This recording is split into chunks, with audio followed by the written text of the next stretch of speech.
का करबहू 3 बीघा खेत न तैयार कऽ दिल बानी, लेकिन कुदरवाहे नहीं मिलत। इतना चोट लागल बा न कि गोइनी हिरम लौटाना कहाँ कहता न कि आज ना 4 दिन के बाद काम है। कैसे हमार खेत के यार कौन होई हमारे समझे में नहीं क्या। हाँ तोरा के जय रे रुको हिलावन कहाँ तनी पूछ ली तो कौन ठीक बा इहो आर कौन करेलन देखले बानी कदम साकार लेस। ए हिलावन। हाँ भैया हिलावन क्या हो बड़ा हो। अरे हाँ मर्दे कनी ना कि एगो काम रहल हो। काम रहला। हाँ कौन काम बा? आर कौन करे के बा 3 बीघा खेत बा हमार हो जाई। हाँ दूगो कुदरवा लगन हो जाई। अब देख कुदरवा मिलत नहीं खन भाई हम ना जो मर देता नहीं तो हरा टेंशन नहीं के कि दूगो कुदरवा के 1200 रुपया दो और तार काल कार कौन हो जाई। ये मर्दे हिलावन हिला हिला के पैसा ले बका हो। अरे मर्दे भैया 500 रुपया चलता एक टाइम भोजन और 2 समोसा एगो लंगलाता चलता नाश्ता में। 600 उ जमाना गोइल गदा जिलेबी खात रहे न तो आजकल कुदरवा मिलत न खुरा खुरी ना। हाँ। दूगो समोसा एगो लंगलाता 600 रुपया। चलो ठीक है कहता चोट लागल बा देख जल्दी कराला ना तो नहीं खसा मिलत। ठीक बा तब अयो काल हमारा घर है ठीक ना हम तारा के खेत दिखा देम आ जाके आर कौन कह दिया हम तारा के 1200 रुपया दे देम। ठीक ठीक ठीक बा हो जाई।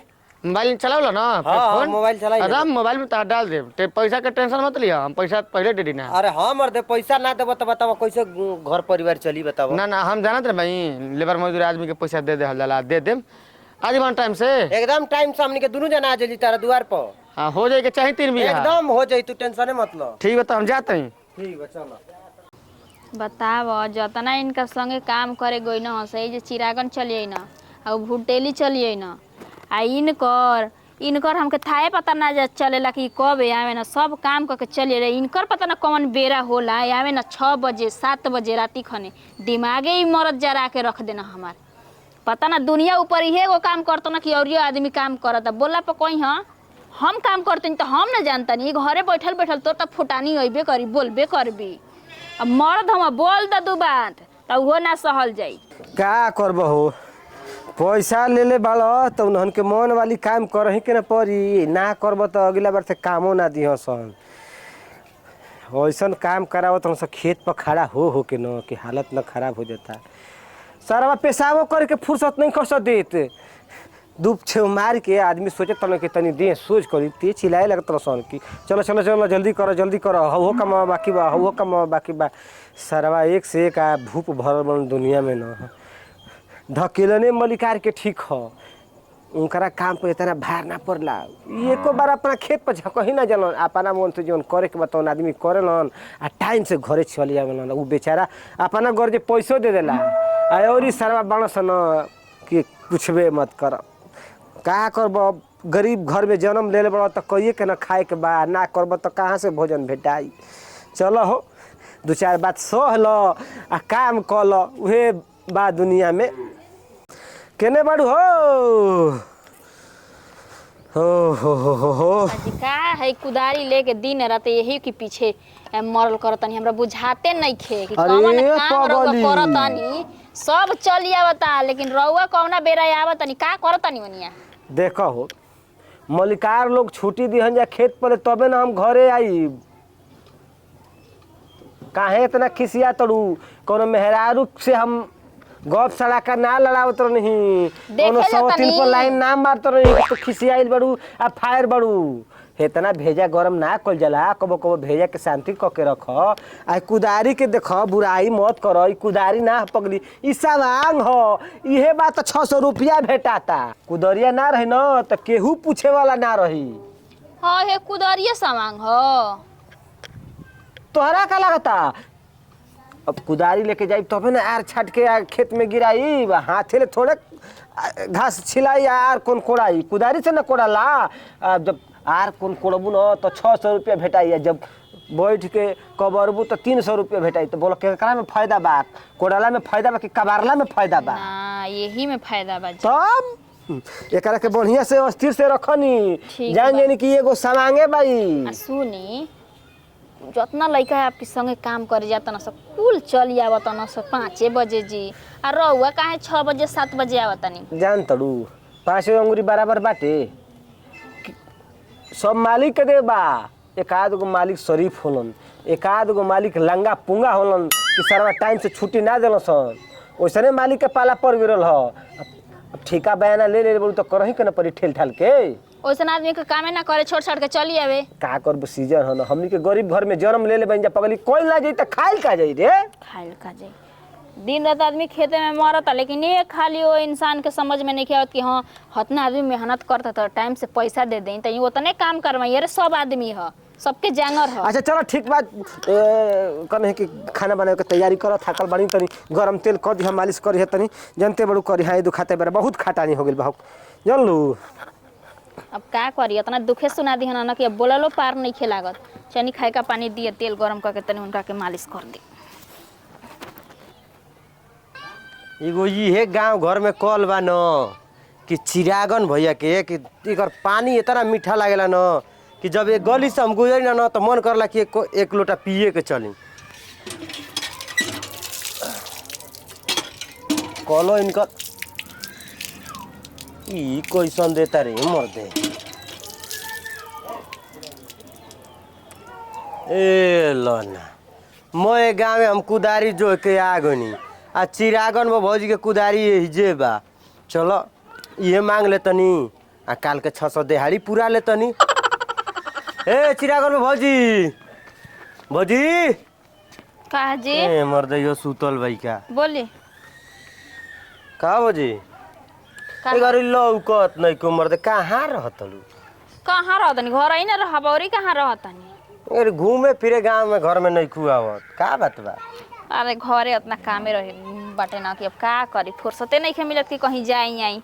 देखो ना वो काम से चल नहीं तार घरवा का तने कुदरिया देना दो तनी नार कौन कर जाएगा बका।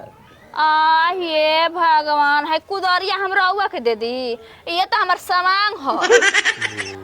का हो भौजी ई तार समांग हो और ना त का आ तार कुल काम एकरे से होला। एकरे से होला आ का हो एकरे संग सुतेलू बैठलू आ बतियावेलू का बतिया तनी अब काम न होला अब सुते बैठली बात कहाँ ले आ गइल।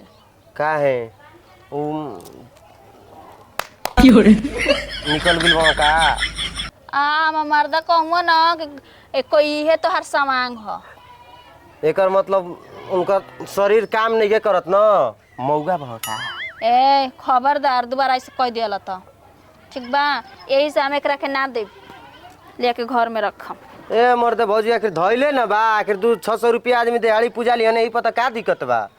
तो तू नहीं खा रखले तोहरा घरे नहीं खे कुदार ई बतावा ना मर्दे का हो हाय देखी ना कुदार मांगत आ मर्दे भैया तू तो आइए गइल कनी न का तारा के छोड़ के हां कुदरिया के सामांग बना लेले बड़ी तो हइए हां इहो सारा बा उहे बा एकर मतलब तार काम ना करला ना।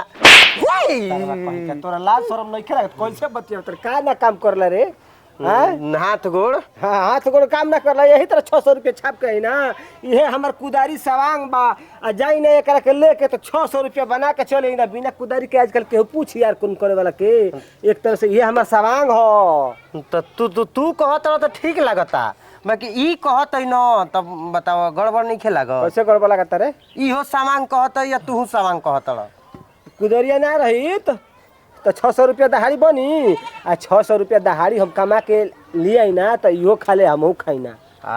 अच्छा ई बात बा तो कनी एगो और कुदारी निकर रखले 2 गो रखले बनी लेबो चला लिया ले जा एक ही के काम बे एक ही दे दो। अरे कहीं का एगो आदमी बना 2 गो कुदारी रख के का करी हने के जना आदमी अगर बना के नहीं करो मन टूटा पुटा रहला त आदमी बना देलन कि चलो कहो काम करी। देखो हमारा खानदान में उतना आदमी नहीं खन के 10 गो कुदारी के जरूरत बा अकेले हम ही काफी बानी। तो ठीक बा तब नहीं खे ना बात लेकिन 300 रुपया लागी। अब देख तू बदल बतियावे लगा तो 100 रुपया चार्ज दे दियो। अब 500 के कमाई करब 100 को तोहरे के दे तो 400 पे बिया ना का भरे जाई। तो भैया देख कुदारी बेट खरीदे में दाम लागल ह मंगनी बाटे खातिर ना कोनो जीरा मरीच ना कि 10 रुपया के लिए नहीं तो दू दाना दे देनी तो तोहरो काम चल जी तो ले जाई 100 रुपया देवे में कौन अब उ ना तोहरो के काम लगा देती संग में 3 बीघा बा राजा ओ बजना बाजी ठीक ना हमारा काम पे कमी नहीं आहो भौजी जौन 3 बीघा है अकेले करता आ 3 बीघा बा दू जना जाई तो सर से करा ना कके आ जाई देखो कुदारी एगो हो बा घरवा में ठीक न जब 100 रुपया देवे के राजी होई न तो दी है न तो ए तरह मत दी है ठीक ना हम जा तनी काम करे देखो समय हो गेल बा जानलू अगर टाइम से अगर ना जाई हम खेत पर काम करे तो उजले छुट्टी टाइम पर मिली ठीक जल्दी आइब जाई जल्दी आई आज घर से मुर्गा टांग के ले 80 रुपया किलो बाड़ा सन जानलू ठीक। खा ले जा 2-4 दिन मुर्गा खा लेबो तो एकरा बाद सावन चढ़ जी खाए के भेटाई ठीक बा। ना हो मोटाई पचको चाहे मत पचको बाकी मुर्गा रोजे चले के चाहिए करा में का दिक्कत बा देखो आदमी काहे खातिर कमातन खाए खातिर